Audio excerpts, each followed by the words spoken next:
All right, Shalom. I would like to start off by giving no praise to Yahweh, Bahashem, Yahushua, Bahashem Wakabadash. The honors to my apostles and elders of Great Millstone, and the CT bishops, and Shalom salutations to the bros out there in the four winds. Shalom to the ones out there with the firm belief of Yahweh, Bahashem, Yahushua. Yeah, so me and the brother Azaria, Salakia, Shamaria, always get those brothers' names mixed up. We did a video on Monday concerning keep that eye single, and something that stuck out to me that day. Before we did that video, we talked about overly excitement, whichever, for the most part, it was pertaining to like fleshly matters, like fleshly conductivity and things of that nature, man, and how it's like really not always cool in certain situations, man, because you don't want to be too high, right? Because being all the way up high, and then what happens, man? There's a balance. You got to come down low. So it's good to stay in between, to where if you do come up high, you come up high enough to enjoy yourself a little, and then when you come back down, you're not too down to where you're trying to call out of work. You get frustrated. You go into depression. Bad thoughts is running through your head. So that's why us men of the Lord, most importantly, us men, us people, the elect need to be more aware of the conduct and stuff to that nature. So I got some scripts. Well, really, I just had a chapter. I was going to do the chapter, but I know something's going to pop up. But I got this article from the Washington Post. It was published in April 2nd, 2012 by Martin Salakia. Give me one. I don't know how to say that. Composition. By Marta Zaraska. Marta Garaska. So it says it says this is the title of the article. It says too much happiness can make you unhappy. Studies show. It says the happier you are. I'm reading the article now. The happier you are, the better, right?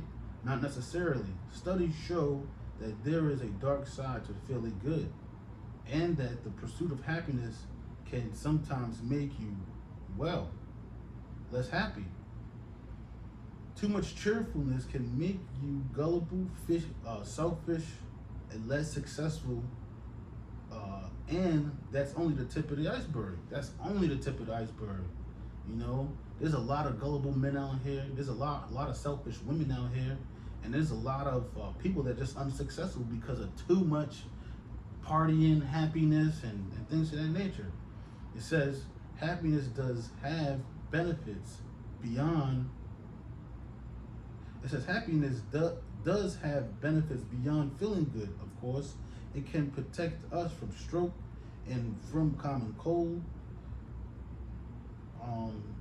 Makes us more resistant to pain, even prolong our lives. Yet June Goldberg, a professor of psychology at Yale University who has studied happiness, warns that it's important to experience positive moods in moderation. She compared happiness to food.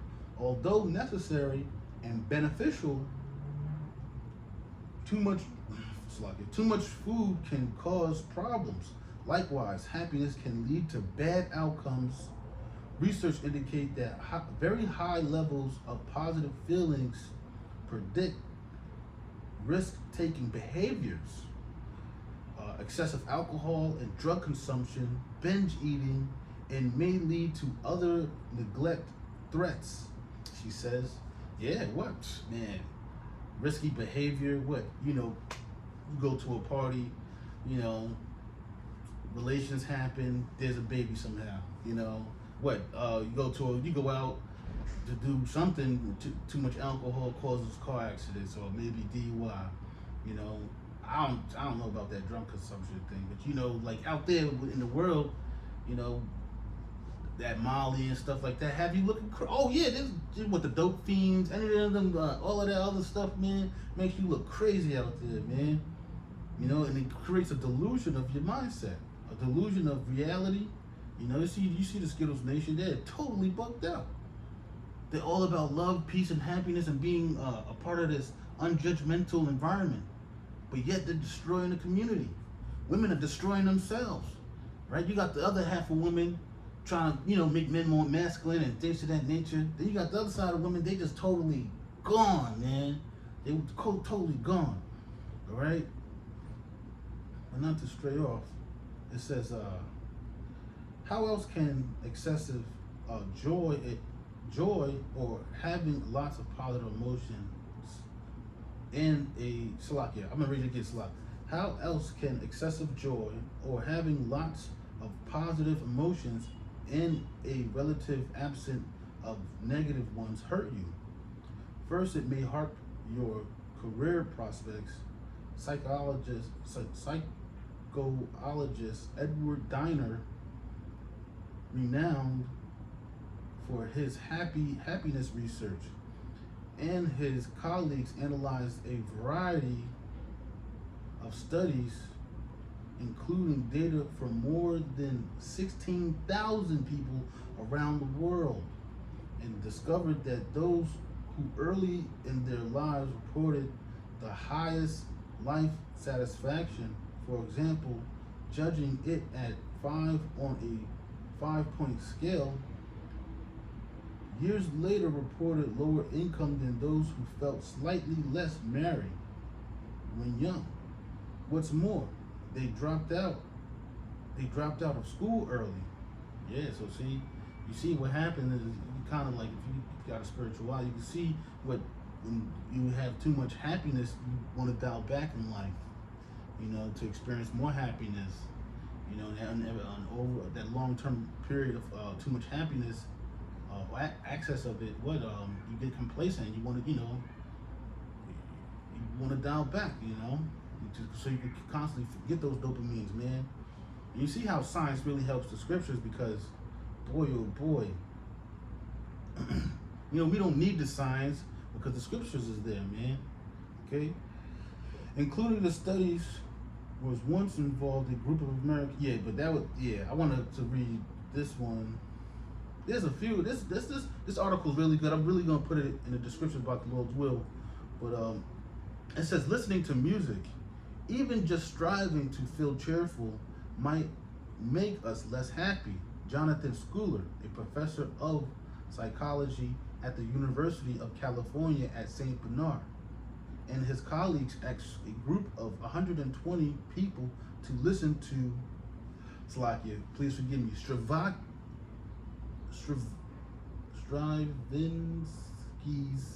Stravinsky's Rites of Spring, a complete composition that is not that easy to the ear. He discovers that those who listen to the music with a specific intent to make themselves happy or consistently monitor how much they were enjoying themselves end up enjoying themselves less than those who just focused on the experience. And that's the thing, man. In this world, people don't want to just experience things. They go to experience how good it makes them feel. Yeah, that's the scriptures talk about a man that traveled, has much experience, man. And that's the joy of life, man. A lot of, you see a lot of old people, they're relatively happy because they experience a lot. They're not looking to go to parties and shake themselves, and it's like that's to me that nah, man. To me, I hate the clubs. You go there, there's a bunch of people there that don't want to be there. Probably their friends drag them, and just like you just see how ups and down the emotions get. Women get hit on by men they don't want to be hit on by because their friends got drugged out. It's just this society is complete chaos. It's backwards, and what it's gonna be destroyed. You see that if anybody's paying attention. You see what the RFID chip is coming. There's gonna be times you're not gonna be able to go in the stores and buy food, even though you got the funds. It's gonna take some time for them to get ahead and really start getting that chip out there. It's already here, but they have to create something. So there's another shutdown, this and this and that. We're gonna see what happens, man. Because when maybe if there is a shutdown for a little while or whatever, and they open it back up, then it's gonna be time for the chip. We need to know who's vaccinated and who's this, who's that, because that paper card ain't it.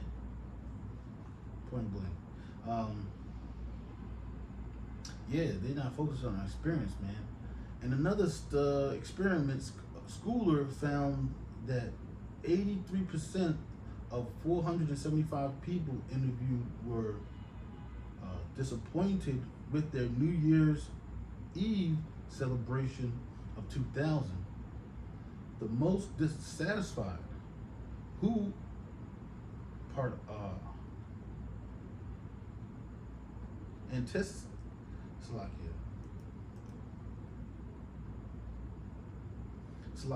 those who anticipated having a bash and put the most energy into preparations. It's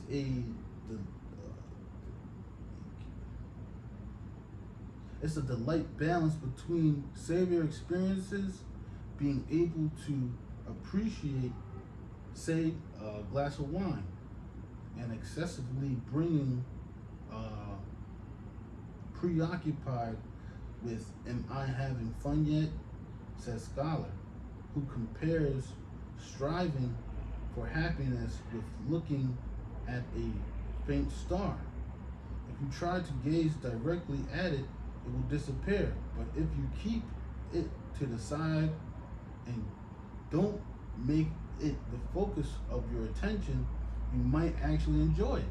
So yeah, hey, and that's the thing. When I read that, I thought about, there was one time I forgot where I heard it from. It's like at nighttime, if you want to look at something, you don't look directly at it. You slightly move your eye to the side of it, and you can see it more clearly. And it's true. I used to have a dog, and sometimes he'll get loose, and I gotta go, go get him, man. But I didn't want to do too much. I'm gonna put the link in the Washington Post. Or you could just put it in Google, because man, there was some articles out there. I was like, man, we're just gonna try to get something and get the ball rolling. But I'm gonna get ahead and go to Ecclesiastes 7:1. It says, a good name is better. And before I read this, let me read the header. It says, wisdom and folly contrast. So we always got to balance out the two. That's how we become better judges. That's why we're a man that Travis has much experience. And okay, hold up. Let me just grab that real fast.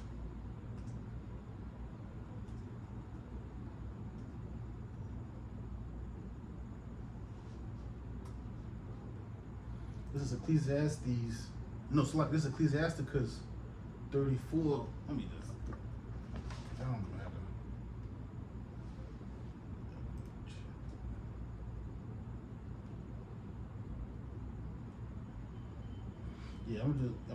Here we go. It says, this is Ecclesiasticus. Give me 1 second.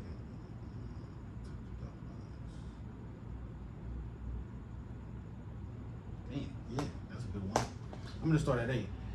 The law shall be found perfect without lies, and wisdom is perfection to a faithful mouth. You gotta consider these words, man. That's why the brothers keep constantly going over these things. But getting back to it, it says, a man that have traveled off many things, and he that have much experience will declare wisdom. So yeah, we declare wisdom because of the years of experience that we have in the truth. Okay. He that have no experience knoweth little, but he that have traveled is full of prudence.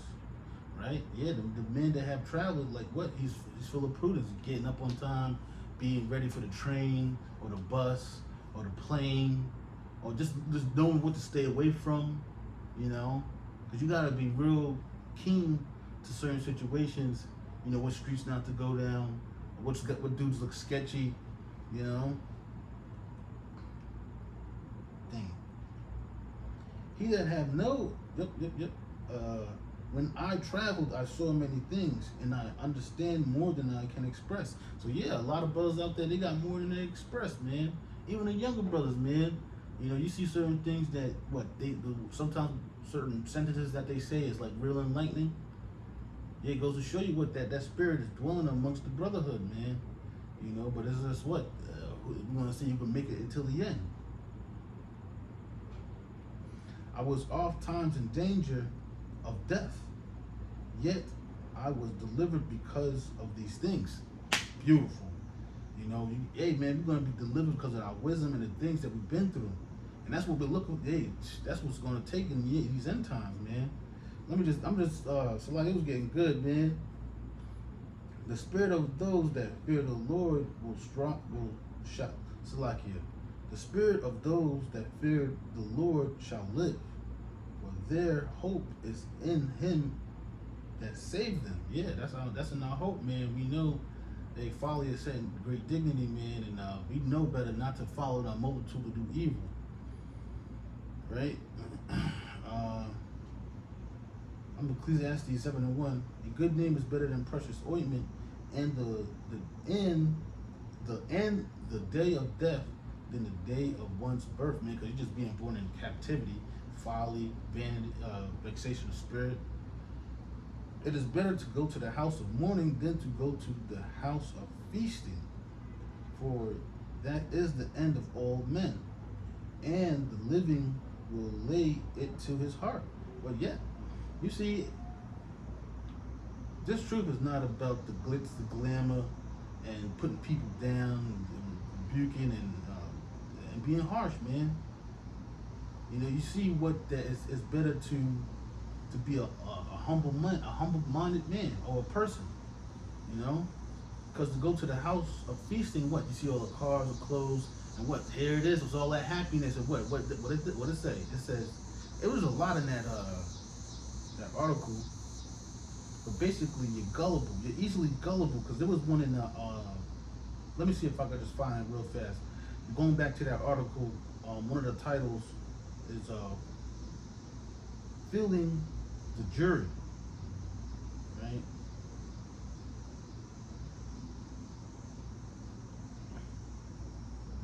Give me 1 second. It's gonna take probably.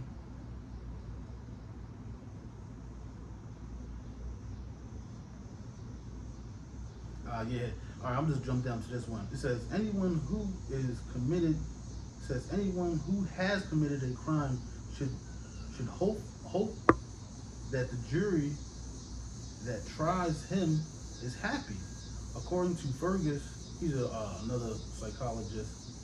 His experiment shows that cheerful people are easier to deceive.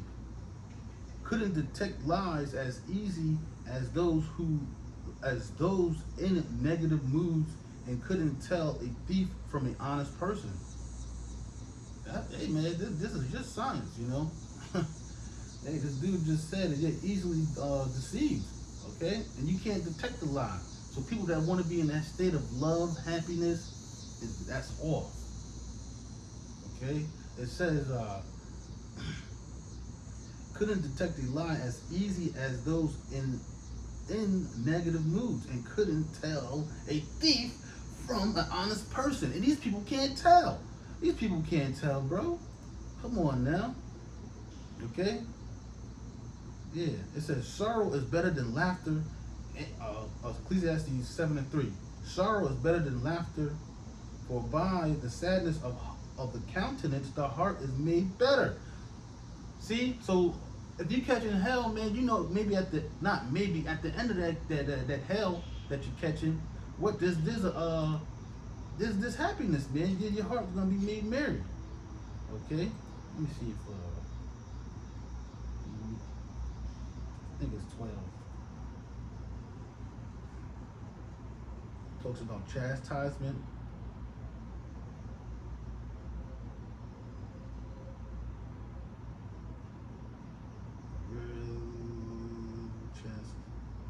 Here, this is Hebrews 12:10. For for a few days chasten us after their own pleasure, but he for our profit, that we might be partakers of Salakia. No, that's not it. Here we go. It says, this is verse 11. Now no chastising for the present seemeth to be joyous, but grievous. Nevertheless, afterward yieldeth the peaceable fruit of righteousness unto them which are exercised thereby. See? So, brothers, so sometimes when you're going through hell, catching hell, it's okay, man. The Lord, the Lord putting you through that so you could be a more precious stone. He's trying to see what your true colors are. And that's what it really is, man. He put you through your test to really show who you are and what you're capable of, to prove it to yourself, man. Because those doubt demons do come around, It says, verse 4, the heart of the wise is in the house of mourning, but the heart of fools is in the house of mirth, man. I can't stop thinking about these rappers, man, how dumb and idiotic they are. You got to give, people always want to have, there's an exception for a few of them, but majority of them, man, I can't stand them, man, because then you have our people just looking up to that. That's how they want to be. But yet they don't want to get ahead and get closer to the Lord. They don't want to enrich in their mind, their imagination, All they want is that bull crap, man. And those are the most depressed people on planet Earth, man. Those rappers, rock stars, and things of that nature. Breaking things and like what? You see them, man. Well, there was a video I seen with this rapper. I don't know the dude's name, but he got out the car kind of all joyful, and then something it was like a cold wind just came and switched his mind. He said there's some things going on in his mind, but he said, I'm gonna handle it like a man. But you can tell you not, man. You know how they handle it with the drugs and alcohol, man. We handle our stuff with prayer, fasting, and whatever it takes, man. We need all the help we can get. Okay? From Yahweh Bashim, Yahweh Shah, Bashim Kadash. Ecclesiastes 7:4, 7:5. It is better to hear the rebuke of the wise than for a man to hear the song of fools. Okay, yeah, what you do, as soon as you get in an argument with somebody, you want to go get in the car and listen to some music and drive, or go to the house, or it's all about feeling good and stuff, man. It's not good for you. For as the crackling of thorns under a pot, so is the laughter of the fool. This also is vanity. Surely oppression maketh a wise man mad, and a gift destroyeth the heart. Hey, these people feel like they're gifted with the music that they come across. It says, better is the end of a thing than the beginning thereof, and the patient in spirit is better than the proud in spirit. What? Hey, we're patient. If you're watching this video, you're patient. Okay, I didn't want to make this too long, but here, I'll finish it off with this. It says, be not hasty in thy spirit to be angry, for anger resteth in the bosom of fools. Say not thou, what is the cause that the former days were better than these? For thou doest not inquire wisely concerning this. But what? One thing that stood out to me just now was don't be hasty in spirit to be angry. A lot of times we be in traffic and things start messing with us, and you see that's like when something mess with you. Maybe it's like a fly in a house, or you stuck behind a slow driving idiot that's doing all types of not the right things to like speed up traffic. It angers you, man. And you see what you try to go around, and somehow that person's slowing you down, so you try to go around, then that lane slows down, and this idiot goes up further, and you're just like, man, and then you try to get over it, but then you see the Speedy Gonzalez is coming, you're like, what's going on? And it's crazy how that thing, you just see that spirit, when you start getting agitated, other things start bothering you. That's something I learned over the years. It's just hey man, we stuck in traffic, hey, sit behind that slow car, man. That might be for a reason. All right, but I hope you was edified, motivated. Be not too happy. Just be. Let me just finish it off with this. It said this article said just be happy enough. This was the last thing of this article. I don't know what it's called, but this is the title for it. It says keeping score, and they tell you don't keep score because it's just gonna like really fuck with you, because just experience enough happiness. You ain't gotta get ahead and take it to the extreme, with the bank account looking crazy and stuff like that. But give me 1 second to find it. And yeah, man, go about your days. Damn. There you go. It's the last paragraph. It says, it says, so how happiness is happy enough. So, yeah, it says, so how happy is happy enough. Gruber points out that it's important to accept whatever one's level of happiness is, as long as you are not clinically depressed, of course, and the negative feelings you may have. Follow work of other psychologists. She and her colleagues are now exploring the notion that a good balance to achieve would be experiencing 3 positive emotions such as joy, compassion, gratitude, or hope. For every one negative: disgust, embarrassment, fear, guilt, sadness, But yeah, you see, it's necessary for you to feel happy, but it's necessary to be everything in moderation. The Spirit tells you, man. So with that, call Lord Yahweh Bashim Yahushua, Bashim Kapadash. That's all praise to the Heavenly Father and His Son. I'll double honor to my apostles and elders of Great Millstone, and also the CT bishops. Shalom to the bros out there in the 4 winds. Shalom salutations to the ones with the firm belief of Yahweh Bashim Yahushua. Shalom.